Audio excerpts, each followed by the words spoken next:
What comes to mind when you think of the word health? Maybe you think of a jogger, or a salad, or a number on the scale. Where do our definitions of the words that we use all day, every day, come from, and how are they affecting our life? Hello and welcome back to Motivated with Meg. I'm Megan and I'm here to remind you that you are enough, exactly as you are. You deserve to feel good about yourself right now.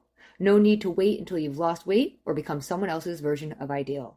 This is season 0 and we're laying the foundation for the coming seasons where we'll be doing different experiments together, taking small habit changes to see what fits your lifestyle and makes you feel good right now.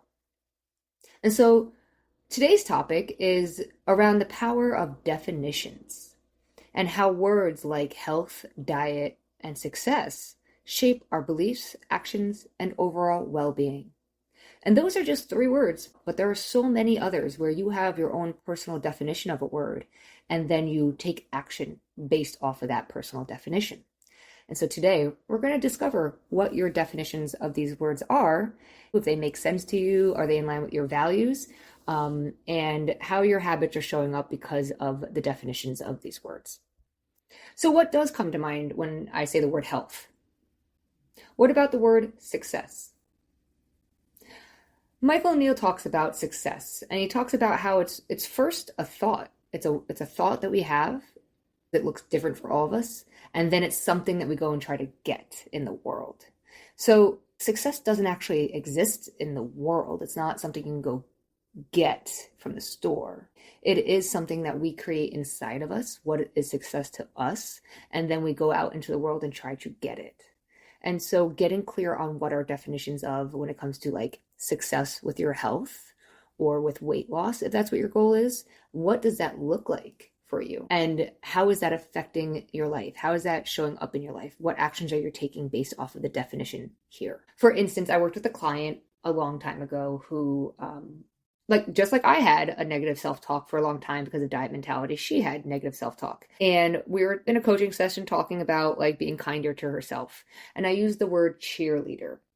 And I was like, you need to be your own cheerleader. Like cheer yourself on that you got this, you can do this. And this was like 2 to 3 weeks long of coaching around this topic. And we weren't really getting anywhere. And I asked her, I said, hey, what's up? What's going on? You seem kind of disconnected and like you don't want to talk about this anymore, which is fine. And she said, you just keep saying the word cheerleader and I really don't like that word. And I was like, oh, so your definition of the word cheerleader is so negative to you that the past 3 weeks of our conversations, we haven't gotten anywhere because you can't get past this word. Because I'm using the word cheerleader and telling yourself to be a cheerleader, and in your head, a cheerleader is not something you want to be, you aren't going to do that for yourself. So we never got anywhere. She was never nicer to herself. She just got really stuck on the word cheerleader. And she's like, well, I'm not a cheerleader and I don't want to be a cheerleader to myself. And cheerleaders are mean. They were mean to me in high school. And I'm like, okay, I was saying cheerleader in the sense of what it is to cheer yourself on, to be kind to yourself. And I made that clear in our coaching call, but her definition kept her stuck. And so then we had to look at that. And instead of trying to change her definition of a cheerleader, which we did not do, we just chose a different word that really meant the same thing, but just resonated with her more.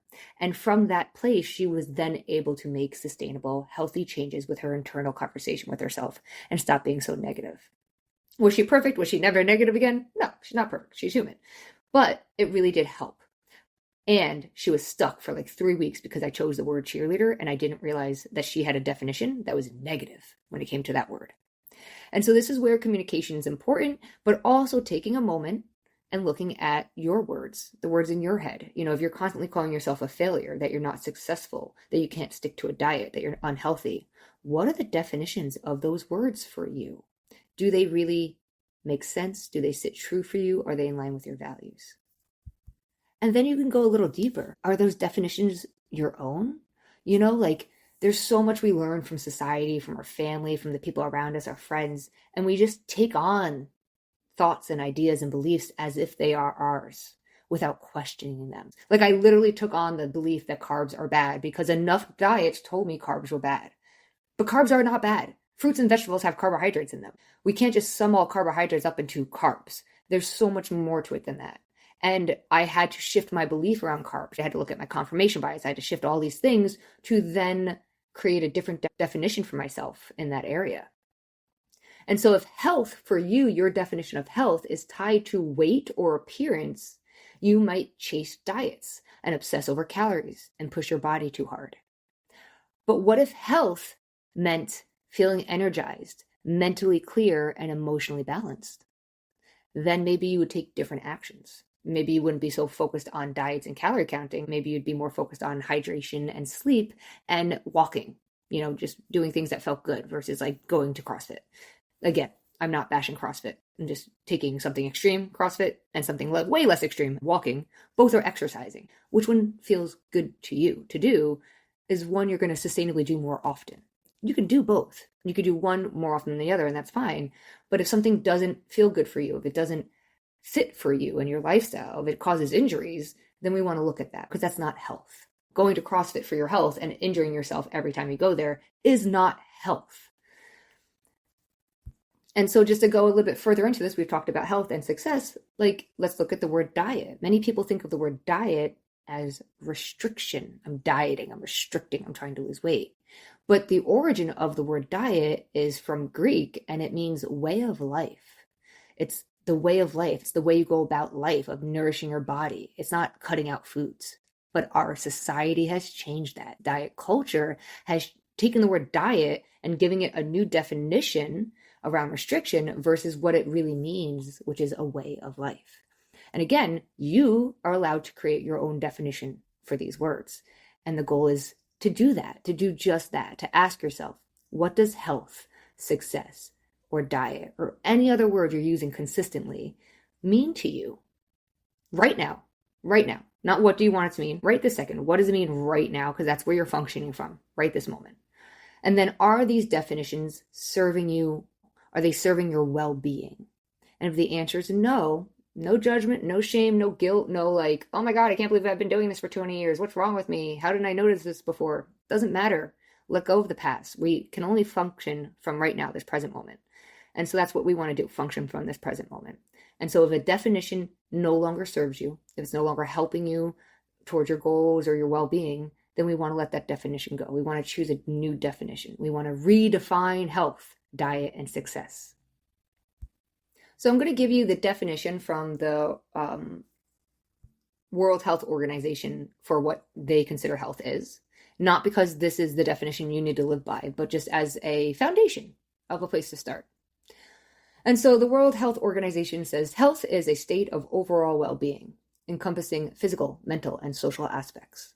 It goes beyond the absence of illness or disease and involves the proper functioning of the body, the mind, and social connections.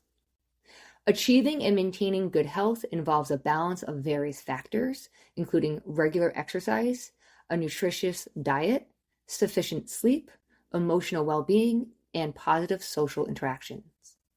Health is a dynamic and holistic concept that reflects the harmony and optimal functioning of an individual's body and mind. So I just want to pause there for a minute and let that sink in. And I want to pause and give you a moment to reflect on your own definition of health. How does it compare to the one that the World Health Organization has?